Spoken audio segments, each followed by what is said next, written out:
ژمن شننه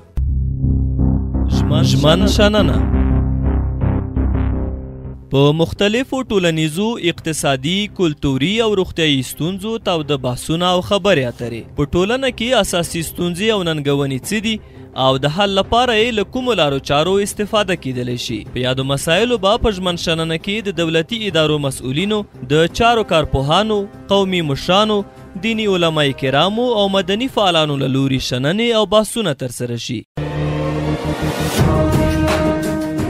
ژمن شننه د ټولنې ستونزو اړوند د ژمن راډیو تلویزیون ځانګړې خپرونه.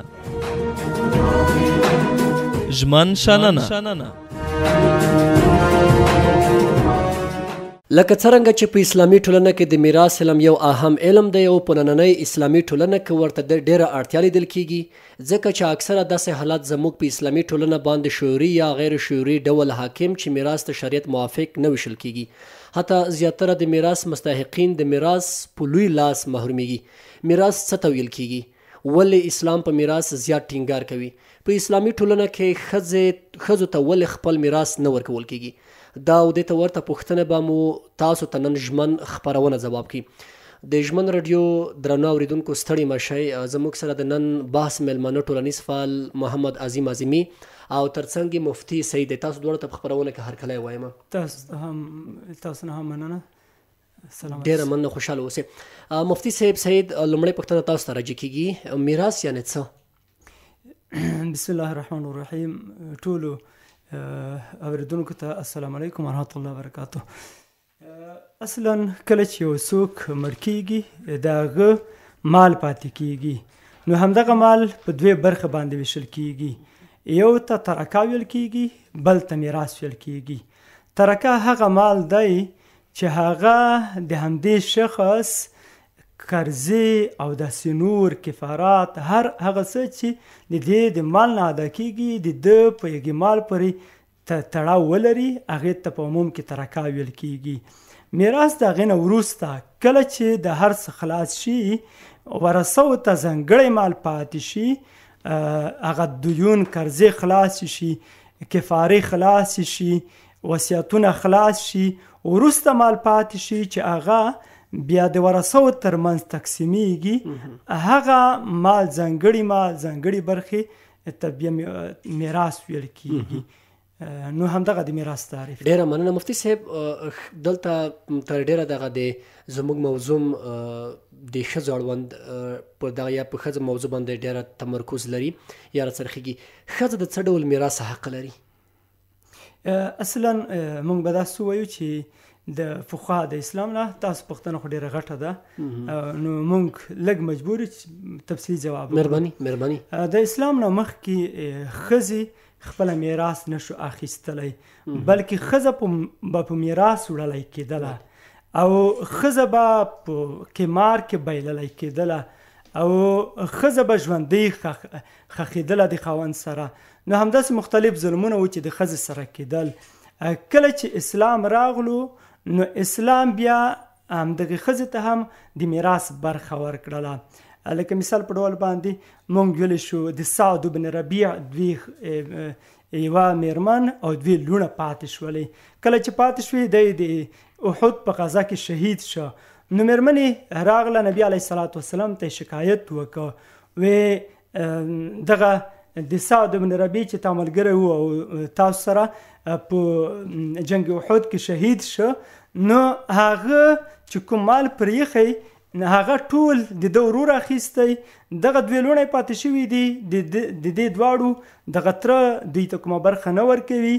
او نکاح هم داسې د چا سره غریبې ښځې سره نه کیږي. لکه په ځینې ټولنې کې غریبې ښځې سره څوک نکاح نه کوي مګر د مال په واسطه باندې کوي، نو لہذا دې ته کومه برخه نه ورکوي. نبي علیه الصلاة والسلام ورته وایي چې بس انتظار وباسه چې آیاتونه حکم را نازل شي. بیا د میراث آیاتونه را نازل شول. نو داسې به وایو چې ښځه لکه څه ډول چې سړی میراث اخلي، ښځه هم په همغه شکل باندې میراث اخلي. مونږ که چېرې زیر شو، اصلا ذوی الفروض هغه یا اصحاب الفروز هغه خلک چې هغه ټاکلي برخې په میراث کې لري هغه په 12 صنفونو باندې ګروپونو باندې ویشل شوي دي. په دې کې دغه 4 ډوله کسان نارینه دي او 8 ډوله خلک هغه پکې خزینه دي، هغه چې میراث شریعت ورته ځانګړی کړی دی چې دې ته ځانګړې برخه ورکول کیږي. نو لہذا ښځې هم لکه څه ډول چې سړي میراث اخلي ښځې هم هماغه ډول میراث اخیستلی شي. نور به وروسته بیا هم تفصیل ته ځینې ځایونه پاتې وي. خوشحاله اوسئ. ډېره مننه. محمد عظیم اعظمي ټولنیز فعال، ولې په اسلامي ټولنه کې ښځو ته میراث نه ورکول کیږي او یا ولې ترې محرومې دي زموږ پښتنې البته په دغه ټولنه کې؟ په لومړي سر کې درمان صاحب ته، محترم مېلمه مفتي صاحب او د راډیو درنو اورېدونکو ته سلامونه او نیکې هیلې وړاندې کوم. ډېره مننه. خوشحاله اوسئ. دا د جاهلیت عادت دی چې په کومه ټولنه کې ښځې ته میراث نه ورکول کیږي. د اسلام سره هم په ټکر کې دی دغه. په پښتني ټولنه کې ستر علت چې دی دغه د دین نه خبري ده د خلکو، او بل د اسلامي قوانینو نه تطبیق دی. که چېرته شرعي قوانین تطبیق شي په خلکو باندې خلک مجبوریږي چې د اسلام لارې ته راشي او کوم میراث کومه برخه چې خور لور ته اسلام ټاکلې ده او په خپل وخت ورکړي. اصلا علت ما وخود چې دا د دین نه خبرې ده. علما، قومي مشران، ځوانان په دې کې هر څوک مسؤل دي چې عامه په هوای وکړي تر څو خلک د دې نه خبر شي چې د میراث حکم قرآن کړی دی، د شریعت برخه ده، قرآن حکم کړی دی چې باید ورکړي. ډېره مننه. خوشحاله اوسئ. مفتي صاحب، که ښځو ته میراث ورنقل شي په اسلام کې جرم څه کیدای شي؟ که چیرې ښځو ته میراث ورنکړلی شي، میراث څخه محروم کړلی شي، دغه خلک ته وعید دی، په شریعت کې وعید دی. یو دا چې د الله جل جلاله هغه احکام پر ځای نه کړل او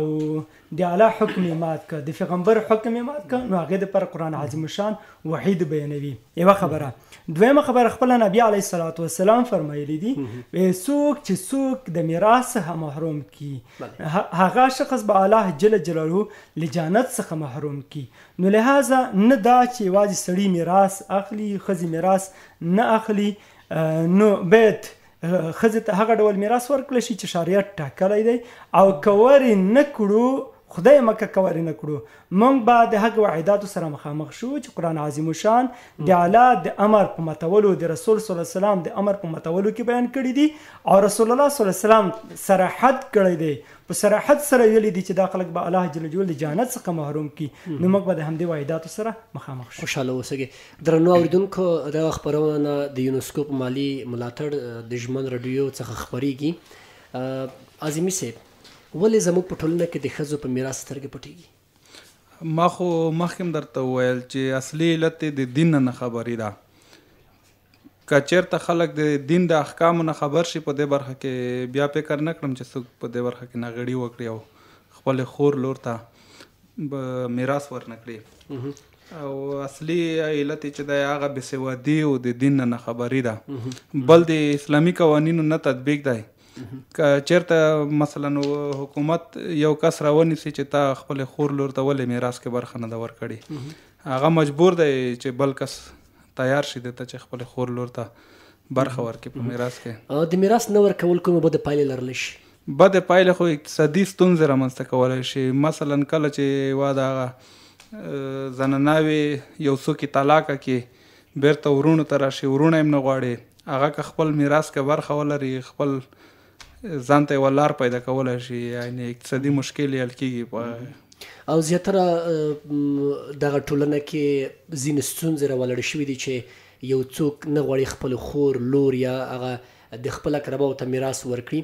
او ډېره دا ډول پیښې مخ شوي دي. تاسو دا ډول یو بیلګه لرلی شئ ستاسو په ټولنه کې چې یو چاته میراث نه دی ورکړل شوی، د هغې نه یو بده پایله یا لفظي شخړه یا فزیکي شخړه رامنځته شوې ده؟ ډېر به وي داسې، حتی پلار د میراث نه به برخې شوی دی، زمنو یې ویش کړی دی او پلار یې ژوندی دی، پلار یې د میراث نه به برخې کړی دی، همداسې ورور به برخې شوی دی،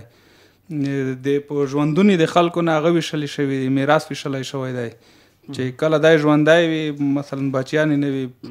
موږ تاسو په اصطلاح ورته میراته وایي چې د پلاني میراته شوه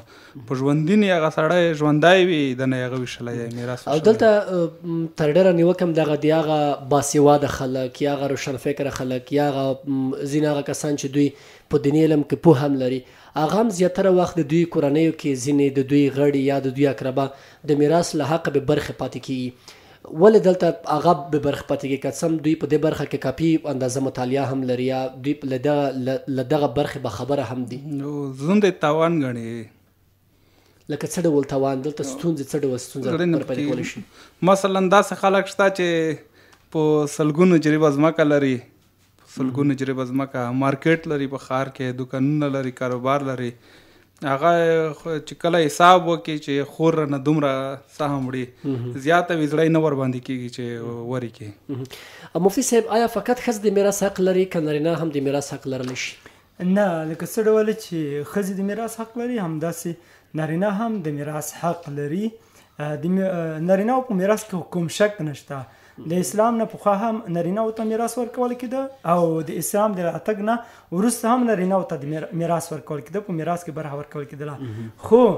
ما مخکې هم اشاره وکړه چې د اسلام څخه مخکې دغه میراث یوازې سړیو ته ورکول کېده ښځو ته نه ورکول کېده کله چې د اسلام حکم را نازل شو چې تاسو ښځې ته هم میراث ورکوئ نو دغه وخت صحابه کرامو یو تشویش یو فکر یې وکړه چې شاید لکه مونږ چې مخکې فکر کوه چې دغه میراث خو چې دی دا په معاونت په تکلیفاتو باندې دی چې د جنګونو او داسې نورو او د چا د کفالت هغه زحمت ګالي نو دا خو په همدې اساس باندې دی نو دغه ښځې ته چې میراث ورکړل شوی دی کیدای شي دغه حکم منسوخ شي کیدای شي دغه حکم بیرته ختم شي خو بیا وروسته همداسې دغه حکم پاتې شو نو سړیو ته پخوا هم میراث ورکول کېده او د اسلام نه وروسته هم میراث ورکول کېږي خو ښځې ته متاسفانه چې مخکې میراث نه ورکول کېده او د اسلام د راتګ څخه وروسته بیا ښځو ته هم میراث برخې ځانګړې کړي ډېره مننه د ژمن راډیو درنه اورېدونکو ژمن شننه خپرونه ده چې د یونسکو په مالي ملاتړ تاسو ته وړاندې کېږي مفتي صاحب په میراث کې څه شی شامل دي په میراث کې ټول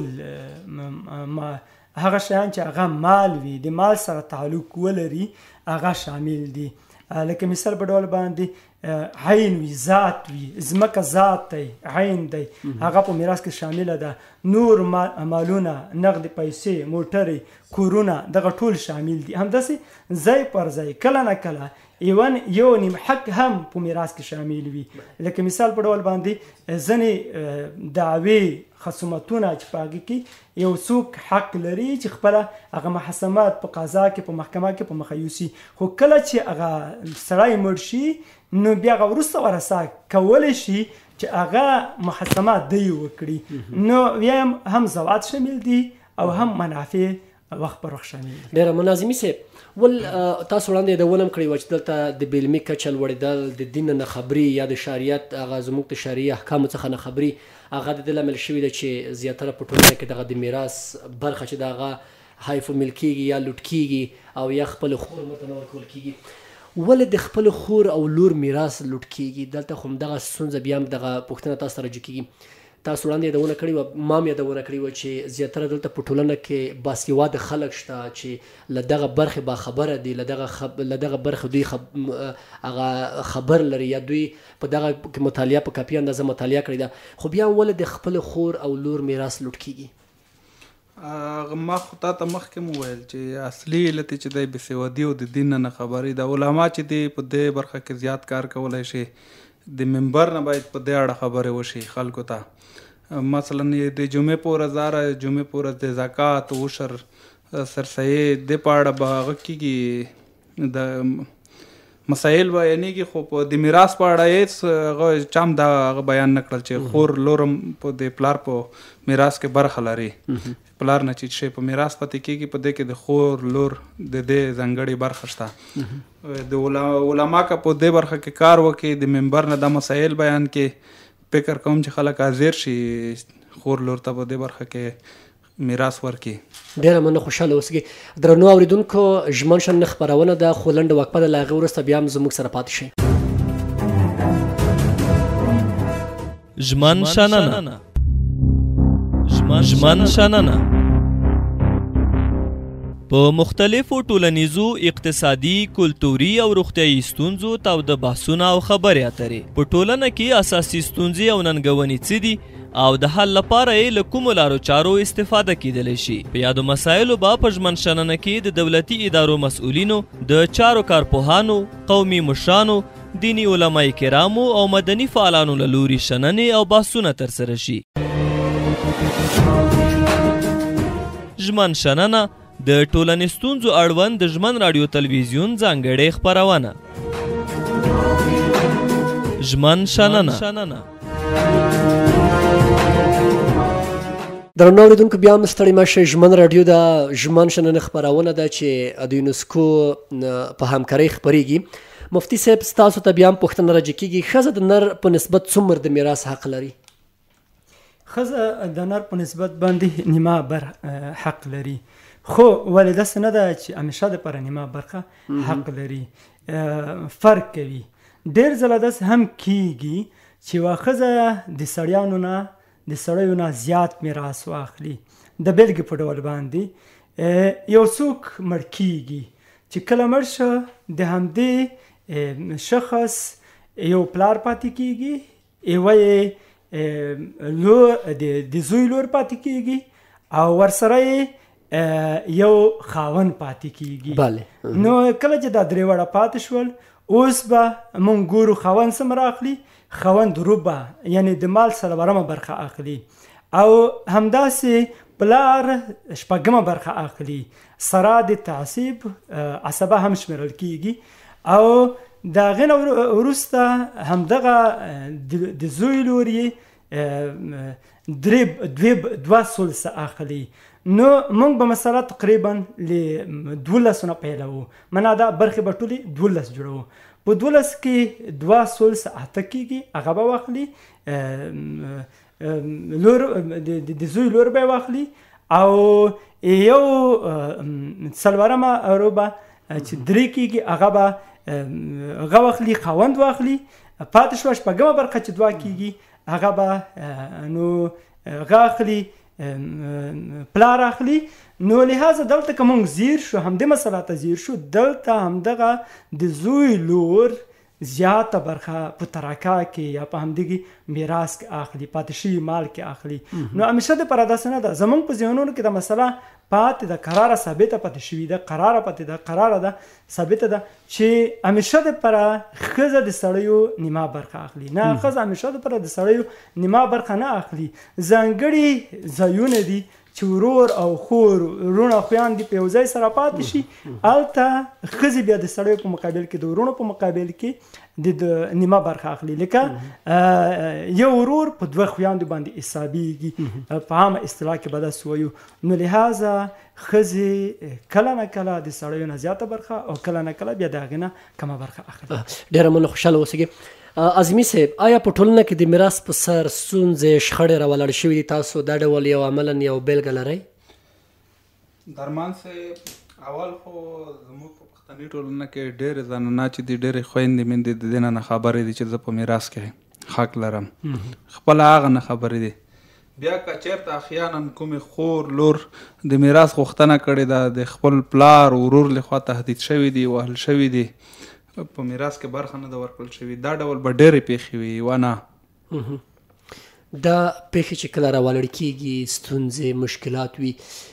دلته دغه د قومي مخورو، د دیني علماو ترڅنګ د ځوانانو هغه هلته هغه د هواري په برخه کې یا دوی ته د میراث د حق د غوښتلو په برخه کې څومره مکلف دي؟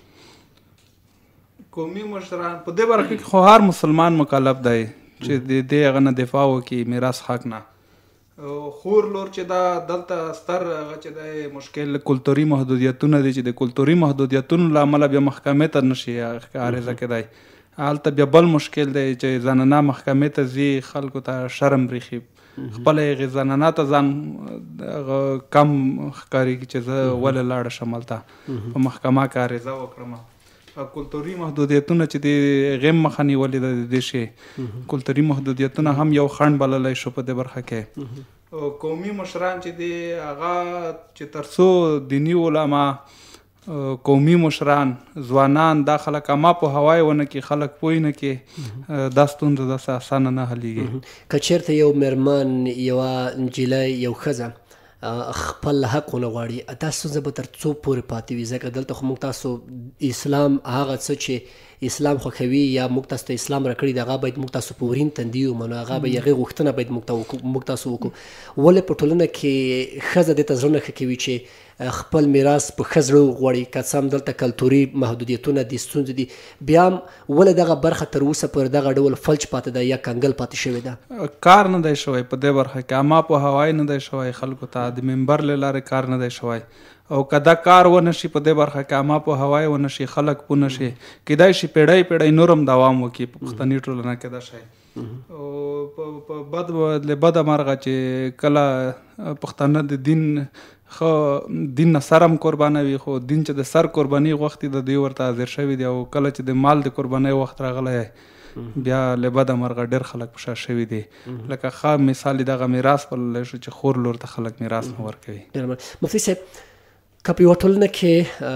د میراث برخه یا د میراث په اسلام کې کومه برخه چې ځانګړې شوې ده، که دا خلک په ځان تطبیق کړي څومره ستونزه ورسره کمیدای شي، او ترڅنګ یې خپل خور لور ته څومره هغه حق ورکول کیدای شي؟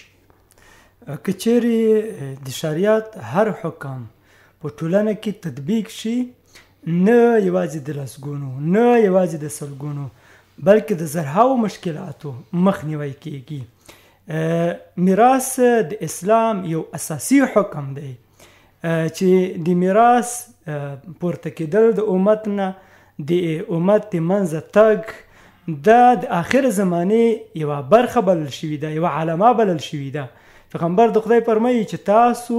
دغه میراث زده کړئ، خلکو ته یې وروښیئ. تر ټولو لومړی شی همدغه میراث دی چې دا به د خلکو د منځ څخه ویستل شي، او دا به څو د چا نه وي زده،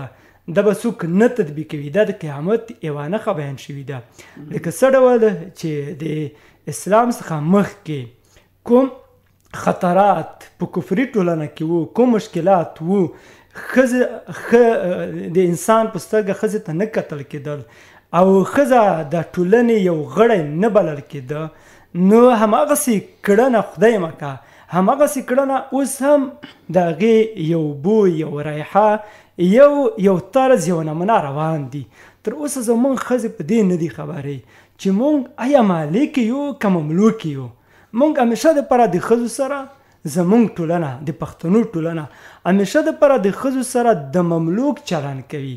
منا داسې چلن کوي لکه یوه مینځه، داسې چلن کوي لکه یو بل حیوان. هغه خرڅېږي، هغې ته په میراث کې بل حق بل حق بل حق نه ورکول کېږي. داسې موږ ښځې هم شاته غورځولې دي. که موږ چېرته ښځې ته میراث ورکړو، خور او لور ته میراث ورکړو، مور ته میراث ورکړو، میرمن ته میراث ورکړو، خالد ته، عمې ته او جدې ته، نیا ته میراث ورکړو، دا ښځې به راویښې شي. دا ښځې به په دې پوه شي چې موږ هم انسانان یو. دا ښځې به په دې پوه شي چې موږ هم ولا چې ورونو په څېر باندې لکه د ورونو ترمنځ چې محبت دی، یو د بل نه سر قربانوي، یو د بل نه مال قربانوي، موږ هم څوک یو په دې ټولنه کې. نو لهذا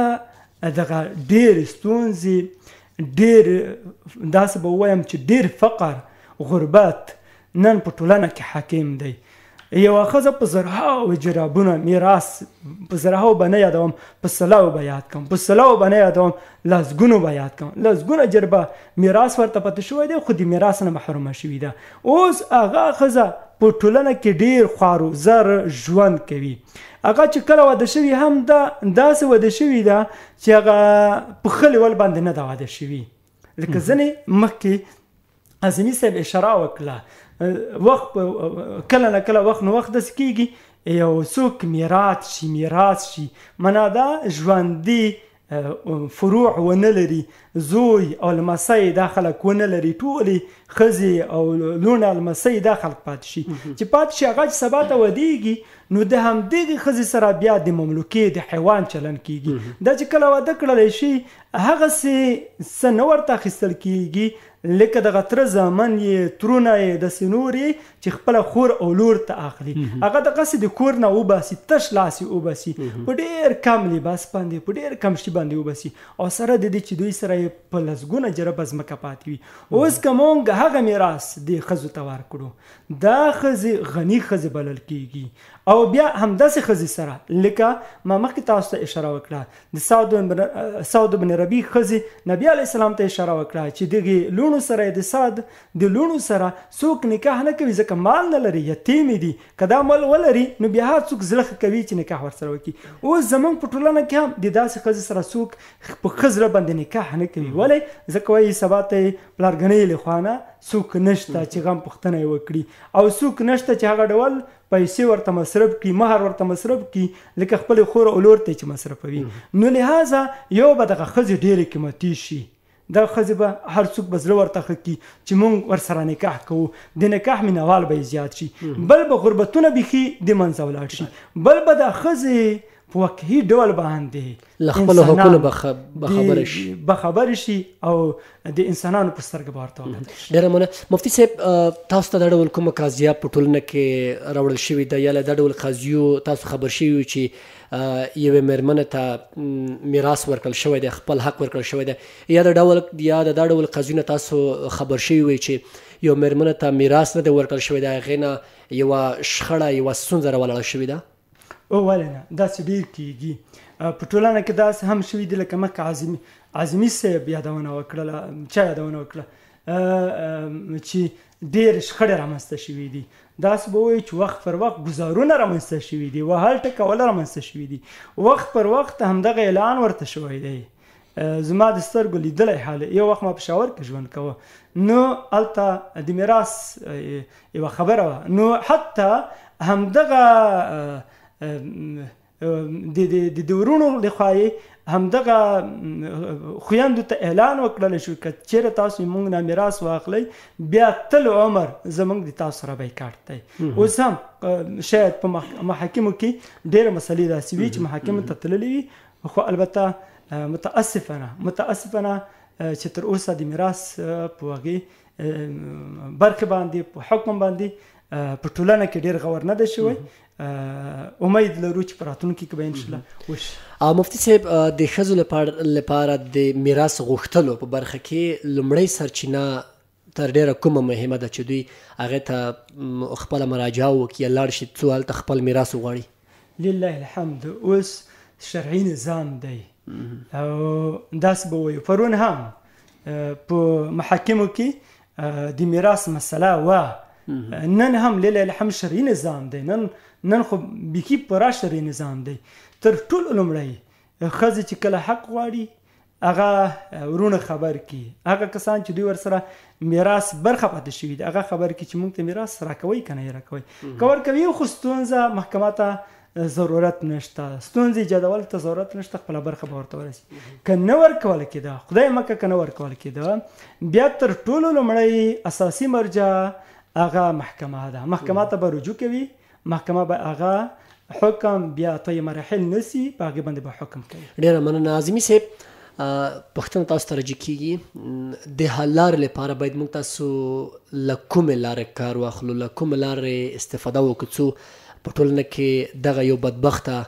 او دغه ناوړه یو پدیده چې موږ تاسو په خپل ځان باندې تپلې ده خپل مېرمنو ته خپل خویندو ته خپل لوڼو ته میراث نه ورکول کېږي د حل لارې لپاره کوم کارونه پکار دي یا کومه چاره پکار ده چې موږ تاسو له هغې نه استفاده وکړی شو د حل لارو لپاره ښه هغه چې دی هغه منبر دی چې علما د منبر له لارې دا مسایل بیان کړي خلکو ته بل د قومي مشرانو علماو بل د قومي مشرانو علماو او ځوانانو لخوا داسې تړونونه لکه څه وخت مخکې چې د ولور په اړه وشول په قومونو کې په خوست کې هغه ډېر ښه تطبیق کېږي مثلا 10 کاله وړاندې زموږ په قوم کې یو تړون شوی دی چې د ښځې مهر یې 4.5 لکه افغانۍ ټاکلی خلکو ښه کلک عملي کړی دی هغه تړون همغه ډول تړونونه که وشي بیا د تړون نه سرغړونه خلکو ته شرم ښکاري که تړون وشي تړونونه وشي تړونونه په کلیو کې په قومونو کې بیا هغه تړونونه د رواج د کلتور برخه ګرځي هغې نه وتل سرغړوی خلکو ته بیا شرم ورته ښکارېږي او داسې بیا نه کوي چې خپل خور لور ته میراث ورنه کړي مثلا یو چا میراث ورکړ سبا بل مجبوریږي چې له شرمه یې ورکړي که ورې نه کړي بیا بل تربور نه کلیوال نه کم راځي په هغه ټولنه کې مجبور دی چې دا یې ورکړي ښه هغه چې دی خلاره هغه د منبر له لارې عامه پوهاوی د قومي مشرانو ځوانانو او علماو واسطه د تړونونو رامنځته کول دی. اعظمي صاحب تاسو په خپله سیمه کې یو ټولنیز فعال یې په دې برخه کې ستاسو عامه پوهاوی څومره کړی دی او له دې وروسته به تاسو څومره عامه پوهاوی په دې برخه کې کوئ څو دغه یو اهمه یو مهمه موضوع ده؟ زه انشاءالله زه به د علماو سره وینم په دې برخه کې چې خپل علماو هڅوم چې هغه لومړی د منبر له لارې دا خبره بیان کړي موږ به چې څومره زموږ له وسه کېږي هغه به موږ خپله دغه کار کوو چې خلک د عامه پوهاوی وکړو خلک دې ته په دې قانع کړو چې خپلې خور لور ته میراث ورکړي. ډېره مننه مفتي صاحب تاسو په دې برخه کې د منبر له لارې له دې وړاندې د میراث حقوق یا د میراث برخه تاسو بیان کړې ده؟ مونږ همیشه دپاره چې هغه د حکم د لارې چې استفتاء مونږ ته راغلې ده مونږ ورباندې خاموش نه یو پاتې شوي همیشه دپاره چې په مجلسونو کې زموږ نه پوښتنه شوې ده مونږ ورباندې خاموش نه یو پاتې شوي همیشه دپاره چې د چا ترمنځ د میراث مسله راپورته شوې ده یا چیرته خبر شوي یو چې غوښتنه کیږي د ښځو لخوا غوښتنه کیږي د میراث نو ما یې خپله ملاتړ کړی په هغه مجلس کې ما ملاتړ کړی چې باید ورکړلی شي ظلم ورسره ونه کړلی شي نو دغه د تاسو سره په همدې برنامه کې هم فی الحال چې ګډون لرم د همدې لارې هم ټولو اورېدونکو باندې غږ کوم چې دا یو اساسي موضوع ده او ډیر سخت وحید لري لہذا څوک په همدې کې سستي مه کوئ ټول خلک خپل خویندو او خپل لونو ته میراث باندې قایل شي میراث ورکړئ تر څو چې تاسو قیامت غاړه هم خلاصوي دنیا مو هم د نیکبختۍ نه ډکوي. او وروستۍ پوښتنه مفتي صاحب په میراث کې مهم څه دي تر ټولو مهم ځکه وړاندې ما دغه یادونه کړې وه او که بیا مو روښانه شي؟ تر ټولو مهم په میراث کې اصلا میراث ته ژمن کېدل دي چې مونږ یو ځل میراث ته ژمن شو دغه حکم ته ژمن شو که چیرې مونږ دغه حکم ته ژمن نه شو نو دغه د قرآن عظیم الشان 15 ځله یا 15 آیاتونه په میراث باندې صرف بحث کوي او دغه اساسي موضوع ده په قرآن عظیم الشان کې اساسي موضوع ده چې دته برخه ورکړي شي قرآن چې یو حکم د قرآن برخه وي خو دا اساسي حکم وي دغه یو څه غښتلی حکم وي نو تر ټولو لومړی همدې ته ژمن کېدل دي د هغې نه وروسته بیا د میراث د برخې پېژندل دي بیا همدغه پېژندل دي چې کوم شیان په میراث اخیستلی شو کوم نه کوم ارکان لري کوم شرایط لري کومې برخې لري کوم سهمونه لري د چا څومره برخه کېږي نو همدغه ده لومړی ژمن کېدل بیا د میراث نه پوره خبرې ده. ډېره مننه د ژمن راډیو درنه اورېدونکو ژمن شننه خپرونه پر همدې ځای پای ته رسېږي شیرین درمان او ترڅنګ مفتي صاحب سعید او ټولنیز فعال محمد عظیم اعظمي ته اجازه راکړئ تاسو ته ښې شیبې. ژمن شننه په مختلفو ټولنیزو اقتصادي کلتوري او روغتیايي ستونزو تاوده بحثونه او خبرې اترې په ټولنه کې اساسي ستونزې او ننګونې څه دي او د حل لپاره یې له کومو لارو چارو استفاده کیدلی شي په یادو مسایلو به په ژمن شننه کې د دولتي ادارو مسؤلینو د چارو کارپوهانو قومي مشرانو دیني علماء کرامو او مدني فعالانو له لوري شننې او بحثونه ترسره شي. ژمن شننه د ټولنې ستونزو اړوند د ژمن راډیو تلویزیون ځانګړې خپرونه.